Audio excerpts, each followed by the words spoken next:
الله وملائكته يصلون على النبي يا أيها الذين آمنوا صلوا عليه وسلموا تسليما. Yes, sister, mic 1. Good evening, sir. My name is Sejal Yadav. My question is, the Muslim brethren in India, why do they refrain from saying Vande Mataram? And what is the reason? I mean, Vande Mataram is a thing which symbolizes Indian nationalists and doesn't have a religious identity. Sister, yesterday you were there in the program? No, sir. Because this question was asked by another sister yesterday, but since you were not yesterday, I repeat my answer.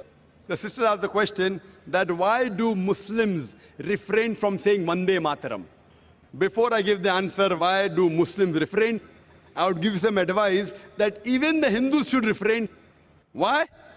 Because it goes against the scriptures. As I mentioned earlier,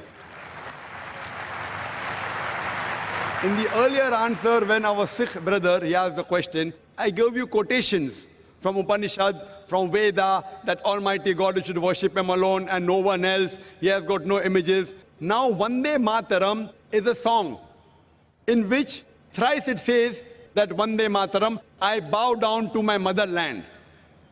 Now, in Hinduism, you worship only Almighty God and no one else. God is the creator of this country also. Fine? So it goes against your scriptures. And Hinduism is against idol worship. Hinduism says you bow down only to Almighty God and no one else. You worship Him alone, no one else. So besides Muslim, first I would like to say, it goes against the Hindu scriptures. You ask any Hindu scholar, if you ask a layman or a laywoman who's unaware of the Hindu scriptures, they may not know it goes against. Coming to nationality, I'll tell you afterwards. As far as Muslims are concerned, again this verse, Vande Mataram, it goes even against the Quran. Because in Islam, we worship only Almighty God and no one else. And this country, India, we Muslims, we love the country, we respect the country. We follow the laws of the country. As long as the law of the country do not go against the law of the Creator Almighty God, we have no objection in following any law of any country. But if the law of the country contradicts against the law of Almighty God, then we don't follow. So Almighty God is the creator of this country. So who should we bow to, the country or to Almighty God? As far as India is concerned, most of us Muslims, we love the country, we respect the country. If required for the truth, we are ready to die for the country, but we will not bow to the country.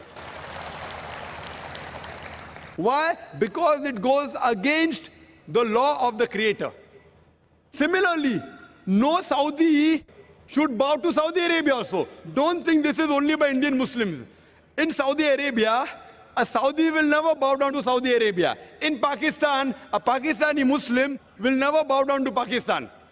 It is not a special law for India because Saudi Arabia is not superior than Allah subhanahu wa ta'ala. Pakistan, the name may be Pak, but it is not superior to Allah subhanahu wa ta'ala. So this law is the same.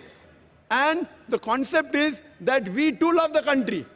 But if it contradicts, for example, in Islam, we consider after Allah and the Messenger, in this world, the person who we respect maximum is our mother.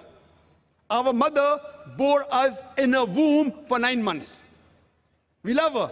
We respect her. We're ready to die for her. But we can't bow down to her also. When I cannot bow down to my biological mother, where is the question of me to bow down to this land? Why? Because neither my biological mother, neither this land of mine is superior to the Creator. Furthermore, there are 12 lines in the Vande Mataram. 3 is Vande Mataram, which is against Quran and Hadith. Similarly, there are attributes given to Almighty God about Durga, about Lakshmi, about wealth, etc., which contradicts against the concept of Islam. So because it goes against, it is belittling God. So I will not belittle my Creator just for this country. But I love the country. That does not mean that I do not love the country. And this song was written by whom? It was written by Bankim Chakrabarty. For what? It was a political move. And now a few years back, they want to create a century and they don't even know the date when it is written down.